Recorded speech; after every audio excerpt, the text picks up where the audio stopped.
No una, varias balaceras con víctimas fatales, con varios heridos, por cierto, en esa comuna que se han dado en las últimas horas. Ya veíamos y escuchamos hace poco rato al presidente de la República, Sebastián Piñera, en lanzar y firmar este proyecto de ley que busca ir en contra del crimen organizado. Queremos hablar de estos temas con la doctora en Ciencia Política y académica de la Universidad de Santiago de Chile, Lucía Damer, a quien ya tenemos de manera remota. Hola Lucía, ¿cómo te va? Muy buenas tardes, muchas gracias por estar acá en Semana 24. Hola, buenas tardes, ¿cómo estás? Muy bien, Lucía. Quiero partir preguntando, no sé si pudiste escuchar algo de lo que dijo hace poco rato el presidente de la República en este proyecto que firma, busca básicamente ir a luchar contra el crimen organizado y hacer frente un poco a una situación que parece, Lucía, y tú me puedes corregir si me equivoco, que se está haciendo más común de lo que pensábamos mucho. Esto de las balaceras, de ajuste de cuentas, de ganar territorio. Partamos por ahí, si te parece. Sí, a ver, lo primero es decir que esto es bastante común. 2,3 millones de chilenos sienten balaceras casi todo el tiempo o todo el tiempo desde sus casas, según la encuesta del 2018. Los porcentajes suben al 80% de los vecinos en algunos barrios o en algunas comunas de la zona sur de Santiago, y no solamente en Santiago. Entonces, estamos frente a la presencia de situaciones que demuestran la presencia de algunos grupos, si tú quieres, vinculados a mercados ilegales. Y lamentablemente esa presencia no es ajena a la presencia del Estado o a la ausencia del Estado. Yo creo que en muchos casos uno dice no hay Estado, y la verdad es que a veces hay Estado y el Estado mira para el costado, o el Estado a veces colabora, ¿cierto?, para que estas cosas ocurran. Entonces, la solución de una ley anticrimen organizado, bueno, es un titular, pero lo que necesitamos acá son políticas públicas que se pueden realizar, porque tenemos presupuestos, porque tenemos policías con buena capacidad, con mucho dinero de inversión, y acá la solución no es necesariamente un dron o una capacidad hipertecnologizada. Lo que necesitamos son mucho más controles en los puertos, mucho más controles en las aduanas, muchísimo más controles de las armas legales que se están vendiendo, de las municiones, y por supuesto empezar a mirar el crimen organizado efectivamente como un mercado que además, y esto es súper importante, lava su dinero. No es un mercado de gente que tiene el dinero escondida debajo del colchón o metida debajo de un árbol, lo lava, y por ende es muy necesario empezar a mirar ese espacio gris donde el crimen organizado aprovecha para ganar licitaciones, comprar vehículos, generar, digamos, pequeños o medianos negocios, en algunos casos grandes negocios, porque por ahí es donde uno puede efectivamente enfrentarlos. Lucía, tú decías, bueno, esto no es algo común, pero fuimos testigos lo que pasó en Maipú de una demostración de fuerza de aquellas, ¿no? A propósito de Sí. la balacera y las otras cosas que vimos. Yo quería preguntarte, ¿quién está detrás de esto? Y si tú lo calificas eso como crimen organizado. A ver, lo primero es decir que efectivamente este es un hecho inédito. Inédito porque acá detrás hay por lo menos tres elementos. Uno, como tú muy bien decías, hay una demostración de fuerza. Esta demostración de fuerza se hace al grupo contrincante y también al Estado. Porque esta gente que se dio cuenta o pensó que no iba a pasar nada, que le da lo mismo salir, mostrar la patente del vehículo, sabían que tarde o temprano iban a llegar por ellos, y por ende hay que tener mucho cuidado a quienes tomen detenidos, porque puede ser la parte más débil de la cadena. Lo segundo es que el porte de armas está masificado, y ya no estamos hablando de armas pequeñas, sino estamos hablando de armas grandes, con lo cual el negocio de las armas no es un negocio tangencial, sino es parte integral del crimen organizado. Y lo tercero es que las organizaciones criminales resuelven sus problemas a balazos. Por eso es que América Latina tiene un porcentaje altísimo de los homicidios del mundo, porque tiene mucha criminalidad organizada desestabilizada, llamémoslo, sin equilibrio del mercado. Esto es como la venta de cualquier cosa. Estos son mercados que se equilibran o se desequilibran. Y lo que hemos visto en Maipú pareciera que es muestra de este desequilibrio que ha traído mucho la pandemia en la lucha por territorios y por mercados. Pareciera, pero creo que es necesario tener también los resultados de la investigación judicial, los resultados de las pericias, para no también tirarnos con ideas que al final del día pueden no tener resultado. No hay que olvidarse que en muchos casos en la criminalidad organizada o los grupos criminales que tienen acceso a armas terminan con hechos de violencia armada por situaciones mucho más pedestres.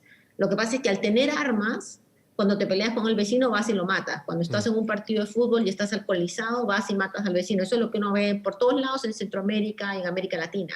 Entonces acá necesitamos tener mucho más claridad y tener cuidado con decir que estos son rápidamente ajustes de cuentas, porque creo que por lo pronto la mayoría de nosotros no sabemos. Deja colgarme de algo que dijiste hace poquito rato, Lucía, para seguir avanzando en esto. A ver, me pasa que estos grupos son organizados, son estructuras, como tú decías muy bien, pero además debe ser muy complejo tratar de combatirlo ahora en época de pandemia, porque me da la impresión, y aquí me puedes ayudar o no, a que pasan a ser como sostenedores, ¿no? Pasan a ser prestadores de esa gente que en época de pandemia, en situación de, comillas, vaca flaca de manera económica, necesita recursos y ellos pasan a ser como los sostenedores. ¿Cómo se lidia con eso? ¿Cómo se evita eso? Bueno, lo primero es tener un Estado fuerte, ¿cierto? Porque cuando uno necesita un sostenedor es porque no tiene un programa de protección social que te ayude a salir adelante. Cuando uno necesita a alguien que te preste plata para poner tu puesto en la feria, es porque nadie se preocupó de que ese feriante iba a quedar en el aire en estas circunstancias. Pero no solo eso, una de las cosas más interesantes que uno ve, por ejemplo, lo que está pasando en Italia, o lo que ha pasado en algunos otros países europeos, es que se han generado fuerzas de tarea muy importantes para asegurar que el mundo de la criminalidad organizada no termine comprando todos los hoteles que están quedando varados, todas las tiendas que están quedando en quiebra, todas las pymes y MIPYMES que están, digamos, cerrando, porque esa es la mejor fórmula para lavar el dinero. Y por ahí necesitamos aprender, pero también necesitamos reconocer que en general, las organizaciones criminales en Chile y en todos lados, cuando prestan dinero, cuando dan dinero, no lo dan a cambio de nada. Lo dan a cambio generalmente de algún tipo de apoyo posterior, ya sea por una generación de un espacio de lealtad territorial o por miedo territorial. Entonces también hay que reconocer que la ciudadanía que está en estos territorios, que no trabajan para el narco, ni son narcotraficantes, ni están en el crimen organizado, terminan siendo extorsionados por préstamos que terminan generándoles, digamos, un modo de vida, un cambio de vida completo. Entonces, acá el llamado es a capacidad operativa, policial, investigativa para lidiar con el dinero y las organizaciones, pero también políticas sociales para evitar los enormes abandonos escolares, los problemas de salud mental, los problemas de consumo problemático de drogas. No estaríamos hablando de organizaciones criminales dedicadas a la venta de drogas si no tuviéramos el problema que tenemos de consumidores problemáticos. Y nos tenemos que hacer cargo de eso también. No vi la ley sobre eso, no vi el aumento de la cantidad de cobertura. Si uno va a los sectores populares, uno sabe que las asociaciones de padres de hijos angustiados, como les llaman a los jóvenes con consumo problemático, saben que sus hijos no van a terminar bien, porque el Estado no tiene nada que ofrecerles. Acá, si uno tiene un hijo con problemas de consumo, problemático de drogas, solo se salvan los ricos, solo. Y ese es un problema porque ese es parte del terreno fértil para este tipo de organizaciones que necesitan la demanda. En esa materia se está al debe, seguro. Lucía, entiendo que venía un dato el otro día en el Mercurio que decía que casi el 60% de los homicidios ocurridos este año acá en nuestro país fueron en la vía pública y la mayor parte de ellos además con armas de fuego.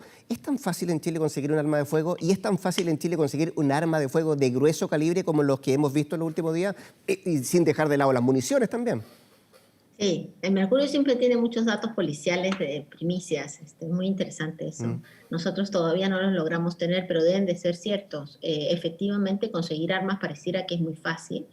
Algunos datos de los territorios que han relevado algunos investigadores muestran que el periodo de tiempo de entrar a una organización criminal y tener acceso a armas se ha cortado mucho, con lo cual ya no solamente las organizaciones criminales de corte narcotraficante o de corte, no sé, trata de personas tienen acceso a armas, sino también hay un acceso bastante más generalizado a los delincuentes en general.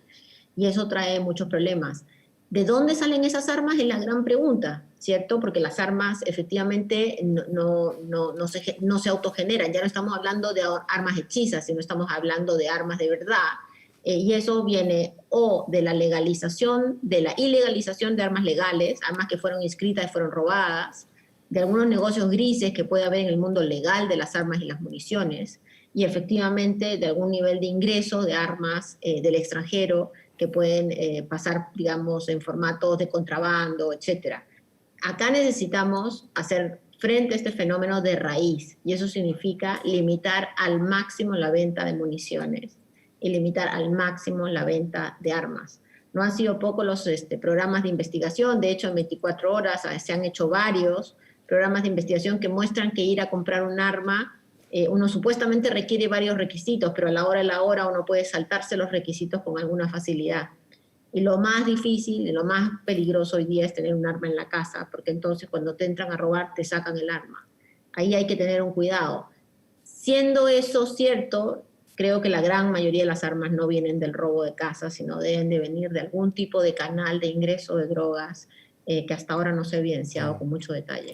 Quiero quedarme con ese concepto, ingreso de droga. Lucía, ¿en qué momento dejamos de ser un país que daba la impresión que era solamente de paso para la droga y llegó a establecerse acá? ¿Cuándo ocurrió eso y bajo qué circunstancias? Mira, ocurrió cuando no nos dimos cuenta que somos un país que tenemos un problema serio de adicción. Adicción a recetas médicas, adicción al alcohol, y de ahí hemos saltado rápidamente al consumo de todo tipo de drogas. Ahora siendo principalmente la mayor preocupación las drogas químicas, ¿no? Pero la cocaína y la marihuana sin duda.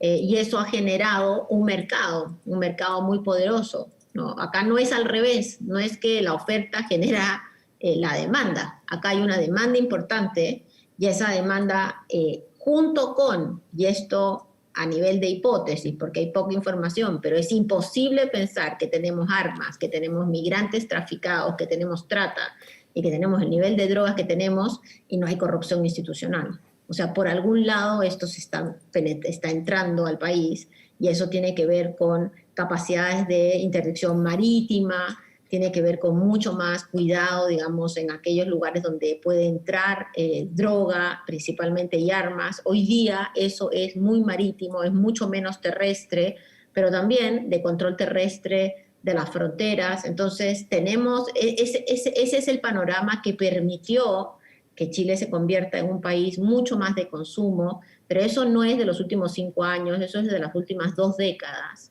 donde crecientemente vimos, cuando hacíamos los estudios de cuántos territorios había con presencia de narcotraficantes, pasamos de 12 territorios, 12 barrios, hasta 80 barrios. Y este gobierno inició un programa en Compromiso País que era para enfrentar las balaceras en algunos barrios. Yo me pregunto qué habrá pasado con eso. Ese es el tipo de cosas que tenemos que hacer. Mucho más que el tema legal, que bueno, sin duda se requieren algunos cambios, yo diría cambios mucho más profundos, pero también necesitamos políticas públicas. Estos no son territorios que optaron por vivir como jamón del sándwich entre el Estado y el crimen organizado.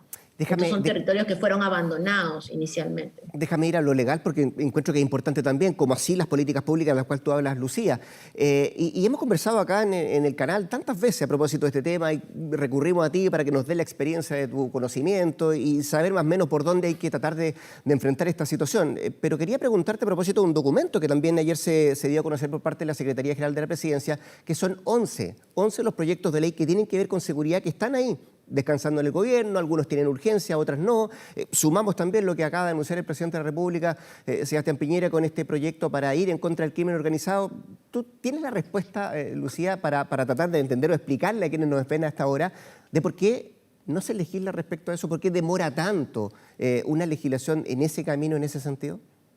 Bueno, porque no hay una política criminal, porque lo que hay es una serie de propuestas parche que van parchando algunas cosas y van solucionando algunas, pero también hay algunas propuestas de ley que son muy malas. Y nosotros en varias ocasiones hemos sido invitados al Senado y a la Cámara de Diputados a comentar, por ejemplo, la propuesta de ley de investigación preferente de las policías, que es una mala propuesta, que es una propuesta que además, como bien dice el gobierno, pasar una ley de seguridad es muy difícil, porque hay muchos intereses alrededor. Entonces, lo peor que uno puede hacer es pasar una mala ley, porque después está la sensación de que ya se pasaron las leyes y se hicieron los cambios. Acá lo que necesitamos, y lo venimos pidiendo hace mucho tiempo, es una reforma del sector interior, donde se reforme desde el ministerio el accionar de las policías, ¿cierto? Y la mirada general sobre la seguridad. En ese marco uno puede meter propuestas de ley que vayan hacia allá. Pero cuando uno, por ejemplo, hoy día tiene que las policías y las Fuerzas Armadas tienen sus propios listados de armas, con sus propios niveles de huellas balísticas, etcétera. Y uno dice, y empiezan a aparecer casos puntuales, pero algunos casos donde se encuentran algunos funcionarios públicos vinculados a las policías que venden las armas o que están en el tráfico de armas, uno dice, bueno, no podemos avanzar sin efectivamente tener una institucionalidad dentro del gobierno civil que se fije qué está pasando con las armas que compra el Estado, dónde están esas armas, dónde tienen las armas los miembros de las instituciones policiales, de las Fuerzas Armadas. Solo para darte un ejemplo. Entonces, estamos en nuestro mayor problema es que estamos justo entrando en el peor periodo de la creatividad política, que es el periodo de las elecciones, donde la seguridad se convierte como en el momento del ofertón. Y tenemos que tener cuidado porque es peor tener malas leyes aprobadas, creyendo que eso soluciona todo, que estar en la discusión inicial. Yo creo que acá necesitamos una discusión mucho más seria. Es verdad que el crimen organizado está en los territorios, es verdad. Es verdad que algunos alcaldes, como la alcaldesa de La Pintana, bueno, el mismo ministro del Interior, cuando era el alcalde de Estación Central, han propuesto programas integrales para enfrentar el crimen organizado. Sí. ¿Se los ha financiado? No.